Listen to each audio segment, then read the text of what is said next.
ओम नमः शिवाय। भक्तों, आप सभी को इस चैनल पर स्वागत है। भक्तों, आज मैं आपको भगवान शिव और बालक का कथा सुनाने जा रहा हूँ। भूतपूर्व काल में नर्मदा नदी के तट पर नर्मपुर नामक एक नगर था। भक्तों, इस कथा को पूरा सुने, आधा अधूरा सुनने से आपको पाप भी लग सकता है और पूरी कथा सुनने से आपके ऊपर आए संकट भी टल जाएंगे। उस नगर में वहाँ विश्वानर नामक एक मुनि रहते थे। वे परम शिव भक्त व जितेंद्र थे। उनका गृहस्थ जीवन बड़ा ही सुखी था। एक बार उनकी पत्नी सुस्मिति ने उनसे कहा, स्वामी, मेरे मन में एक बड़े समय से इच्छा है। मुनिवर बोले, ऐसी क्या इच्छा है जो इतने लंबे समय तक आपने अपने हृदय में दबा रखा है? निसंकोच होकर बोलो। देवी सुस्मिति बोली, हे देव, मैं आपसे भगवान महेश्वर जैसा एक तेजस्वी पुत्र चाहती हूँ। कृपया कर आप मेरे इस इच्छा को पूर्ण करें। पत्नी की बात सुनकर विश्वानर क्षण भर के लिए स्तब्ध हो गए। वे सोचने लगे कि मेरे पत्नी के यह कैसा दुर्लभ वर मांग लिया। ऐसा प्रतीत होता है कि भगवान पिनाकी रुद्र स्वयं उसकी जिह्वा पर बैठकर बोल रहे हैं। ऐसा विचार करके उन्होंने अपनी पत्नी को आश्वासन दे दिया।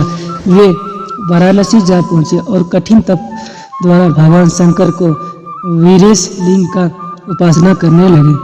तपस्या करते करते विश्वानर मुनि को 12 मास बीत गए। 13वें मास में एक दिन सानिध्य करके जैसे ही वे वीरेश लिंग के निकट पहुंचे, उन्हें लिंग के मध्य में एक बालक दिखाई दिया, जिसके आयु 8 वर्ष थी। उसके मस्तक पर पीले रंग की जटा शोभित थी तथा मुख पर मुस्कान खेल रही थी। उसके स्वर्ग सम्मुख के तथा वह दिव्य बालक श्रुति संयुक्ति का पाठ कर रहा था। उस बालक को देखकर विश्वानर मुनि रोमांचित हो उठे और अभिलाषा पूर्ण करने वाले 8 पदों द्वारा भगवान शिव की स्तुति करने लगे। उनकी स्तुति से प्रसन्न होकर बाल रूप भगवान शिव ने कहा, महामते, मैं तुम्हारी तपस्या से प्रसन्न हूँ। अब तुम अपने घर जाओ। समय आने पर मैं तुम्हारी पत्नी की इच्छा अवश्य पूरा करूँगा। मैं उसके गर्भ से पुत्र रूप में प्रकट होऊंगा। उस अवतार में मेरा नाम गृहपति होगा। मैं परम पावन व सभी देवताओं का प्रिय होऊंगा। विश्वानर मुनि ने भगवान शिव के बाल रूप को प्रणाम किया और अपने घर लौट गए। समय आने पर समस्त अभिष्टों के विनाशक तथा दोनों लोगों के लिए समुदायक भाव भगवान रुद्र का सुस्मिति के गर्भ से अवतार हुआ। उस बालक का ताज कर्म करने के लिए स्वयं ब्रह्मा मुनि विश्वानर के घर उपस्थित हुए और उन्होंने उनका नाम गृहपति रखा। तत्पश्चात विश्वानर ने स्वयं उस बालक को वेदों आदि की शिक्षा दी। जब वह बालक 9 वर्ष का हुआ तो एक दिन देवर्षि नारद उसके दर्शन हेतु विश्वानर के घर पधारे। मुनि विश्वानर ने उनका हृदय से संस्कार यशोजित आसनादि दिए। तब नारद जी कहे, हे मुनि, तुम्हारा यह पुत्र बड़ा ही भाग्यशाली है, किंतु एक आशंका मुझे उपस्थित किए हुए है। विश्वानर ने चौंक कर पूछा, कैसे आशंका महर्षि?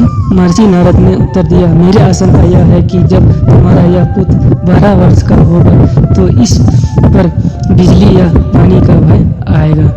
यह सुनकर मुनि विश्वानर और उनकी पत्नी गहन चिंता में डूब गए। उन्हें इस प्रकार चिंताग्रस्त हुए देखकर गृहपति ने कहा, पिताश्री, आप चिंतित न हो। देव महादेव की कृपा से कुछ नहीं होगा। ये तो कला है, कालों के भी काल है। आप मुझे काशी जाने की आज्ञा दें। मुनि ने आज्ञा दे दी। काशी पहुंचकर गृहपति नित्य गंगा जल से पूर्ण 108 कलशों द्वारा भगवान शिव का अभिषेक तथा शिव मंत्र का जाप करने लगे। जब उन्होंने 12वें वर्ष में प्रवेश किए तो एक दिन इंद्र उनके समक्ष प्रकट हुए और बोले, विप्रवर, मैं तुम्हारे तप से प्रसन्न हूँ। अपनी इच्छा अनुसार वर मांगो। इस पर गृहपति बोला, आप चले जाइए इंद्रदेव, मैं पशुपति नाथ के अतिरिक्त और किसी से वर पाने का इच्छुक नहीं हूँ। वैसे भी आप छल से अहल्य का सतीत्व नष्ट करने वाले पर्वत शत्रु इंद्र ही तो है। बालक गिरिपति की बात सुनकर इंद्र को क्रोध आ गया। उसने अपने वज्र से उन्हें डराया, जिससे गिरिपति को मूर्छा आ गई। तभी भगवान शिव ने प्रकट होकर कहा, उठो मत्स्य, जो मेरा भक्त है उस पर इंद्र तो क्या यम भी दृष्टि नहीं डाल सकते। आज से मैं तुम्हें अग्नि पद प्रदान करता हूँ। तुम्हारे द्वारा स्थापित यह लिंग काशी में अग्निश्वर के नाम से प्रसिद्ध होगा। भक्तों, अगर आपको यह कथा अच्छा लगा है तो मेरे चैनल को सब्सक्राइब करके कमेंट में हर हर महादेव लिखना ना भूलें।